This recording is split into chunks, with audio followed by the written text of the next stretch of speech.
coming, skriker Alex till en hel svensk mannen som kommer springande. Jag trodde det var en tysk som... Det var inte jag som... Kör försiktigt. Jajamän. Nej. Alltid försiktigt. Gillar fortfarande okänd bana. Ja.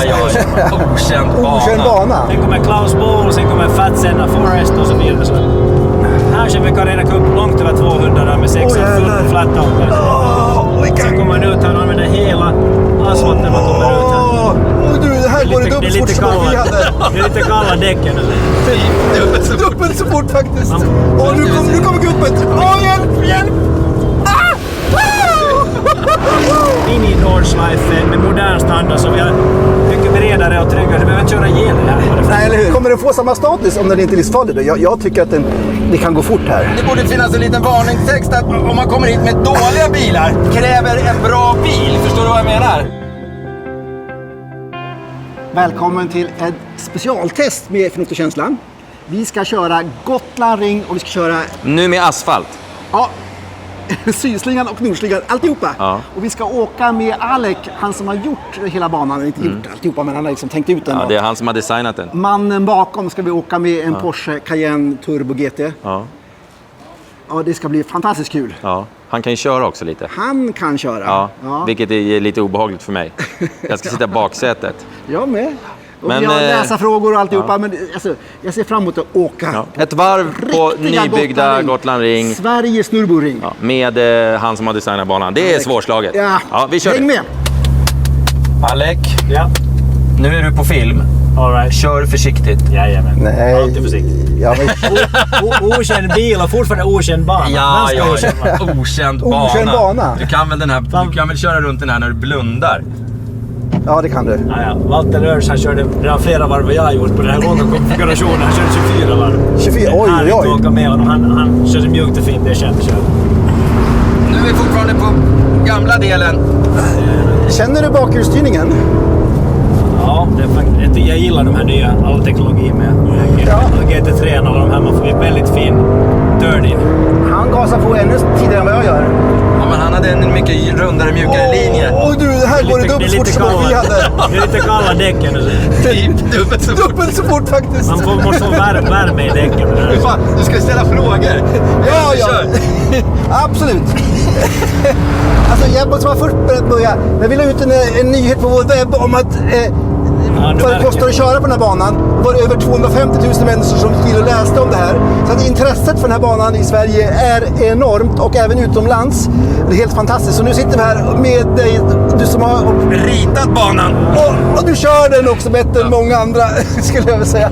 Än alla andra skulle jag säga. Ja. Här är lilla karusellen som vi kallar det nu. Lilla karusell på den sidan. Så det här är lite vildvuxet för att när vi brukar inte klippa gräset för det väldigt sent under säsongen när det släppt all frön och sånt, så vi skapar biodiversitet genom motorsport. Ja, det är bra. Du har mycket. Men är det här, vi har fått frågor från våra läsare, eller ska du börja berätta ett varv helt enkelt? Berätta vad vi gör, vad vi kör, vilka utmaningar det är. Nu kommer vi till månen. Om du missar inbromsningen här så heter det Moon Landing. Så. Ja, för den var jag nära på. Den kände jag fick understyrning i. Ja, men här börjar det sen gå neråt. Man ser ju inte höjdskillnaden på kameran förstås. Nej, det gör man inte. Nu har vi 180. Dålig stumt hela vägen, va? Ja, precis. Vad kommer man upp i en Carrera Cup-bil här? Ja, jag vet inte vad det är. Aerodynamiken tar emot. Jag brukar inte titta på mätaren sen mer. 225 hade du. Jag tar marginal här nu. Ja, det tycker jag. Det är bra. Du, de här bromsarna är stora, men... Men den här som man vänsterfotbromsar slår den av lite. Vänsterbromsar du? Jag gör det, men tyvärr så den slår av lite. Så man kan inte... Tyvärr. Spåret helt rakt. Nu kommer guppet. Hjälp! Det är så jävla stört.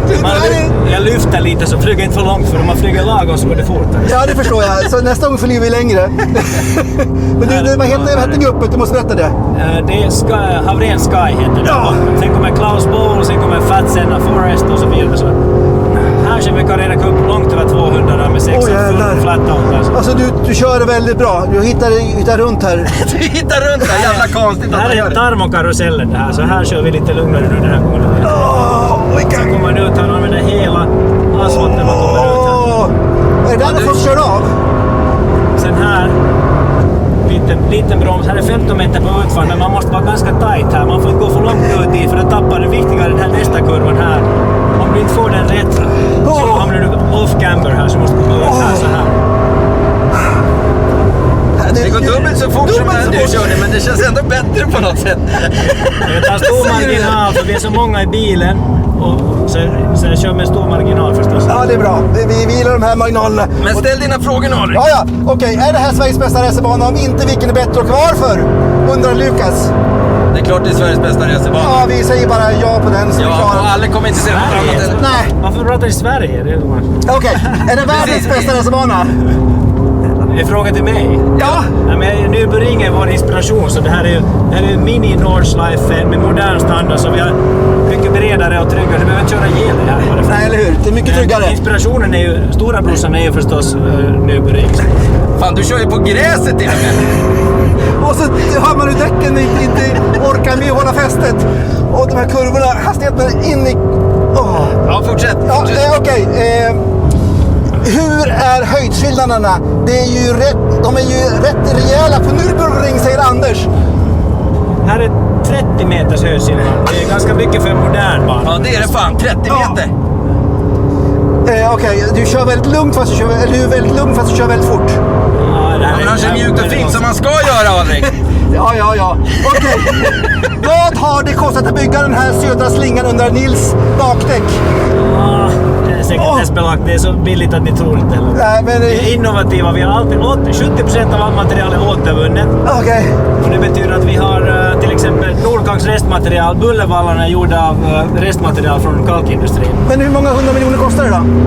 Nej, det är inte hundratals miljoner. Det är inte så, okej. Hur långt kan man flyga efter uppförsbacken under Peter F? Det beror på vilken bil, men Okej. cirka 30 meter. 30 meter. 30 meter! Men det är lågflygning. Vi kan köra ett varv, ska ni med? Ja, de kan ju flyga med en Cayenne GT Turbo GT Coupé då. Vill du verkligen testa det? Ja, Tim Schrick och jag flög ganska långt, så att vi ska se. Ska vi testa om det går längre eller? okej. Nej, det ska vi inte! Vilken är toppfarten på banan? Kommer GT3 upp i maxfart under Niklas 94? Vi får se strax. Åh, herregud. Är det 300 här? Med en riktigt snabb bil. Ja, men tävlingsbil. Alltså det beror på aerodynamiken på bilen förstås. Så det går. Så jävla lugn. Okej, 300 kan vi säga. Ska vi mäta nu då? Ja. Det är rätt. Nej, Jo, lugn. det är Jo. Åh, nu jävlar! Ah! Det där är fan bättre än vilken höjdalbana som helst. Men du, att banan är så pass ojämn hela vägen. Alltså asfalten är inte slät hela vägen. Ja, det ska vara lite Norge. Jag sa att vi inspirerar Nordschleife, för det ska inte vara, man ska inte somna när man går. Nej, exakt. Och det älskar jag. För vanliga banor är oftast väldigt jämna och fina i asfalten. Men här lever den hela tiden. Liksom ger en extra dimension till hela körningen, att den är så pass... Men det känns som att det borde finnas en liten varningstext att om man kommer hit med dåliga bilar. Det känns som att den här banan kräver en bra bil. Förstår du vad jag menar? Ja, man måste ställa in chassit oberoende motorcykel eller bil, så måste du själv veta hur du ställer in chassit, så det är hela grejen liksom att det... Okej. Är den livsfarlig? Nej, absolut inte.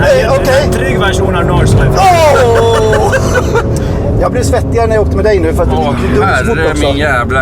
Men du kan se här, vi ska ha Thomas B undrar så här. Om inte den är livsfarlig då, om den inte är livsfarlig så kan det inte vara en riktig konkurrent till Nürburgring som är livsfarlig. Ja, vilken jävla logik. Med livsfara så är vi inte konkurrent. Nej, okej. Det var bra svar. Kommer den få samma status om den inte är livsfarlig då? Jag tycker att det kan gå fort här. Jag tycker det är roligt att trots att vi är periferiet i Europa på Gotland, så har vi ändå en fantastisk miljö också för afterrace, mer än på många andra ställen. Så jag skulle säga att Nürburgring, Spa och Gotland Ring hamnar som samtalsämne inom samma, inom samma mening, så tycker jag då har vi lyckats ganska bra. För att, Är det mycket förfrågningar från utlandet? väldigt mycket småningom. Men det är ju först nu man börjar veta om banan, så det är ganska nytt allt det här. Så men vi märker att det finns ett stort drag. Och ni har hört att den här nya linjen, Destination Gotland, kommer att köra Rostock, Visby, Nynäshamn. Wow! Från och med nu slutet av augusti. Du ordnar det alltså? Både till Nürburgring och från Nürburgring till oss. Så det blir man åker fram och tillbaka hela tiden mellan Tyskland och Sverige på ett bra sätt. Även för fastlänningar. Det är bättre att köra genom Sverige och Danmark. Så det är mycket bättre att åka från Gotland eller Nynäshamn direkt till Rostock, eller hur? Ja. Det är ganska behändigt. Har du kört Laguna Seca? Jag har varit där, men jag har inte kört. Okay. Men det har ju jag gjort. Ja, det har du gjort. Grattis! Ja, vi jämför den här. Jag kan jämföra att den här korkskruven är ju ball, men det där hoppet är ju någonting i helt jävla hästväg. Ja, det är klon på banan som gör att den är helt unik. Det som är bra att ni märker att det är ändå ganska mjukt. Alltså det är ett långt, lågt hopp, men det känns inte farligt. Om ratten är rak så är det helt okej. Absolut. Landar fint och sen ska man förstås kanske hoppa lagom. Om du vill bara köra för kamerorna så det är en sak, men om du vill köra fort så hoppar du lagom som i Stockholm. Asfalten är inte, alltså, så igen, om man har en dålig bil här så tror jag man får brottas. Jag är lite ambivalent över det här för att de flesta som är erfarna kör med årskort tycker om och som tycker om Nürburgring. De tycker att det här är härligt och skapar karaktär. Ja. Som Tim Strick som kör där. De tycker att det ska vara kvar här. Jag skulle vilja ta bort 50% av de ojämnheterna. Jag gjorde det redan en omgång, fick de ta bort asfalten för det var för underarbete. Men det snabbaste partiet har en ojämn del. Och jag tycker att jag skulle vilja få bort, till nästa vår eventuellt tar vi bort 50% av de här ojämnheterna. Okay. För det ska vara långa undulationer så här. Ja, inte liksom pam. Ja, det blir inte pam. Det är lite sånt. Blir det bullerkrav? Vi har bullervallar av det här återvunna materialet så det funkar otroligt väl så att vi har mindre buller nu än tidigare med syslingor. Så vi har kört här med rallybilar och annat så banan har funnits här på grus men nu har vi bullervallar och asfalt så det är ju liksom men kommer det vara så att ni får inte köra på helger eller på kvällar för det bullrar för mycket? Nej, vi har inget sånt. Så det kommer aldrig bli så här, nej vi kan tyvärr inte köra för det kommer låta för mycket? Nix. Fantastiskt. Inga förbud mot att köra på kvällar och helger alltså. Thomas undrar detta. Formel 1 är det många som frågar om. Och vad krävs för att den här banan ska kunna vara godkänd för Formel 1? Där är ju, liksom, Formel 1 är ju inte intressant för ett nordiskt land för att ingen i ett nordiskt land kommer att betala från statens sida 40 miljoner euro per år och göra 10 års avtal och sen miljardinvesteringar runt omkring. Så att det är inte realistiskt med det paradigmat som man har idag för Formel 1. Så vårt fokus är mera industrin, track days och några tävlingar per år och vi kommer säkert att ha någon temavecka med lite som Goodwood eller någonting sånt och det är festival och speed eller någonting liknande. Då kan man köra allt från elbilar till motorcyklar till historiska till moderna. Och det är det bästa motorevent jag någonsin har varit på. Ja, någonting sånt skulle vi vilja på sikt ha. Fan vad roligt. Det är jättebra. Men som sagt, vad kommer den klassas? Alltså, kommer du klassa den här för tävlingar? En snabbis bara. Se, där har någon kört så. Är det där de kommer ut? Och då får du se, kolla, här ser ni höjden på vallarna. Så det här funkar jättebra. Se, kolla här gjorde en GT3 RS, åkte dit och satt på vänster sida. Satt en Corvette där. Åker de ut här och sen får kast över på andra sidan? Ja, precis. Och sen, men fan, grindar man inte lite? Kan det inte bli lite kolla där. Nej, det är ju att testa den 4 gånger. Kolla här, de har inte gått vår förutbildning. Ja, titta där är det spåret. Så här långt ut på raka. Ja. Fan vad konstigt. Så det är som här filmerna. Vill ni gå ut och se, inspektera vallen här så kan ni kolla där hur det ser ut. Men sist innan det, alltså, vad kommer den godkännas för tävlingar den här banan? Jo, vi har ju godkänt på Nordslinga så där har vi tävling i oktober till exempel. Men och motorcykel SM klubben håller på att planera någonting SM för road racing nästa år. Men Sydslingan det här är inte officiellt godkända vallar. Vi tycker att de är jättefina, de är både hållbara, ekonomiska och väldigt säkra, men när det är pandemi så vi kan inte ens ha en banbesiktning. Så att troligen, om vi skulle sätta sådana betongvallar som vi har där på vissa ställen ungefär 600 meter, det kostar 18 miljoner kronor bara dem. Oj. Så att det är liksom inte aktuellt åtminstone de närmaste 2 åren. Så, men vi kommer att köra här som ni ser att det här är en trygg bana även som den är nu idag. Så. Men det kanske blir Carrera Cup eller SCCC? Det hoppas jag. Carrera Cup är ju en väldigt fantastiskt fin serie i Sverige som funkar. Att annars är ju liksom, det är inte så jättemycket business i racing i Sverige. Men att Carrera Cup har lyckats väldigt hoppet där. Det är oerhört. Det blir bra TV. Ja, det blir bra TV. Det var någon som sa att ni kommer ha kameror uppsatta så man ska kunna följa bilarna vi kommer att ha Bosch-system här. Vi kommer att ha till exempel automatisk gul flagg. Att om det går för långsamt till exempel efter hoppet eller någonstans det har hänt någonting, då kommer det automatiska gulflaggor ut och då kan vårt kontrollrum kolla att vad är det som sker och antingen nollställa det eller sen sätta röd flagg eller gul flagg eller vad som sen behövs. Så att vi kommer att ha kamerasystem på alla kritiska områden till en början och senare på alla områden. Men vi börjar med de kritiska områden och ljussystem också. Där är vi lite sena med installationen, men vi hoppas under höstens lopp få till ljussystemen också. Fantastiskt. Kommer man kunna ha livestream så man kan se på trackdays hemifrån? Det är tanken, för det blir väl väldigt hög kvalitet på kamerasystemet. Så då kan man följa med. Folk kommer vilja se. Det är skitroligt. Ja. Fantastiskt roligt. Och en ständig kamera på hoppet. Ja. Som folk kan sitta och titta på. Kan man köpa bilden sen när man Det är kör tanken. färdigt? Ni vet på Nürburgring är det många som åker runt. Vi tänkte sätta en automatisk kamera där, för det är ganska svårt att komma Som på Liseberg när man har kört Flume Rider. Ja, Så kan man köpa kortet när man kommer in. Det är tanken. Alla kommer ladda fullt i det där jävla hoppet. Ja, det är tanken. Jag ska starta bärgningsbilsfirma här. Jag ska fjädrar, bilfjädring. Ja, precis. Ska vi gå ut och titta på vallen innan vi är klara? snabbt så. Ja.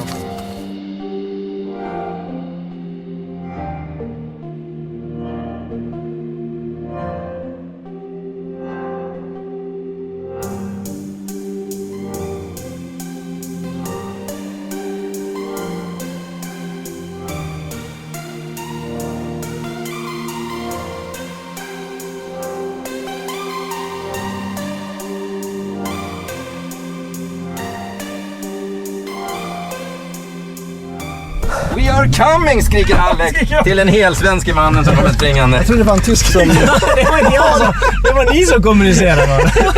We are coming! Men vilken guidning av banan. Ja, tack som fan Alex. Nej, det var så lite. Ja, du har gett det här till hela Bilsverige. Ja. För det har du faktiskt gjort. Ja, det här är ju ett folk lyft kan- och en injektion för hela Bilsverige. Så att komma och köra på en sån här enorm bana. För det här, alltså, den här är ju mer fysiskt krävande och alltså, intellektuellt krävande också än någon annan bana kanske. Ja, 7,3 är tillräckligt långt för att göra det intressant att köra liksom flera dagar. Att Ja. Om man kör på en väldigt kort bana, även om man kör långlopp, så det blir lite monotont. Så att därför är Nürburgring så härlig att köra på, så man orkar köra Just varv det. efter varv. Och köra långlopp där är ju helt annat än att köra någon... Om man kör 2 varv så är man färdig. Precis. Så kan man vänta och försöka processa alltihopa och så ut igen. Det är många frågor också, vad kostar det att köra? Och det finns ju 1000 olika paket. Det finns dagspaket och det finns årskort och det finns allt möjligt. Från 20 minuter till halv och hel dag till Så det är veckokort till från årskort. Så det finns 1000 kronor Men till... allting finns på er hemsida. allting på allting hemsidan. finns. Så det är- Svårare än så är det inte. Nej. Och om man är medlem i klubben för 350 spänn så får man en 50% rabatt på färgerna. Och det är liksom Oj, värt någonting. det var mycket. är Kan man få 50% rabatt på medlemskap i klubben om man är motorjournalist? Du får snacka med klubbens ordförande. Jag betalar fullt pris. Vi har bara Tack så med jättemycket. så lite. Nu Vill har du vi sätta åkt. förnuft och känsla betyg på en bana? Det blir första gången. Ja, det blir första gången. Ja. Alltså, jag kan börja så här. Förnuftet säger att de har varit väldigt duktiga med att använda gamla material, återvinna material. De är väldigt duktiga. Kommer ha en av Europas största solkraftsanläggningar. De har ju vindkraft på anläggningen. Alltså de har ju tänkt till ordentligt, tror jag, mycket mer än många andra banor. Så att det är liksom miljömässigt extremt bra. Sen så är förnuftet, vet jag inte om det är bra att den är så hårig och skumpig och så lite farlig. Ja, men någonstans är det så att det nästan känns som att den är lite farlig på flit. För att det här ska vara en liten mini Nürburgring. Ja, jag Och Nürburgring är ja. en farlig jävla bana. Ja. Den är absolut inte lika farlig som ringen. Nej. Men det finns utmaningar på banan. Så får Ja. man säga. Man ska inte säga att den är farlig. Men man ska säga att det finns utmaningar. Det finns en jättelång raka som är otroligt snabb. Som inte är liksom... Det är inget salsgolv. nej, det är inget salsgolv. Man måste köra hela Och vägen. sen finns det ett hopp. Som om man hoppar lite snett så förmodar jag att det inte är något bra. Man kan nog slå sönder bilarna där. Ja. Men om man ska köra fort så ska man inte hoppa egentligen i det där. Nej, man ska bara inte lätta. hoppa. Det är de som är ute efter att sätta snabba varvtider, de hoppar inte. Nej. De håller hjulen i Men backen. de som du och jag tyckte att det var kul att hoppa, Det var de jättekul hoppar ju. att hoppa. Vi hoppade upp mot en 30 meter som längst, Ja. vilket är helt sjukt. Alltså, Man landar med bakdäcken först. Ja, Helt det gjorde galet. vi. Ja. ja, men, så Jätterolig bana. Alla som gillar att köra banan, naturligtvis, ni måste åka och testa den. Kör försiktigt, kör med insidan av huvudet. Vi tar några varv innan, tror jag. Skulle du vilja köra hoj på den här banan? Aldrig. Nej, inte jag heller.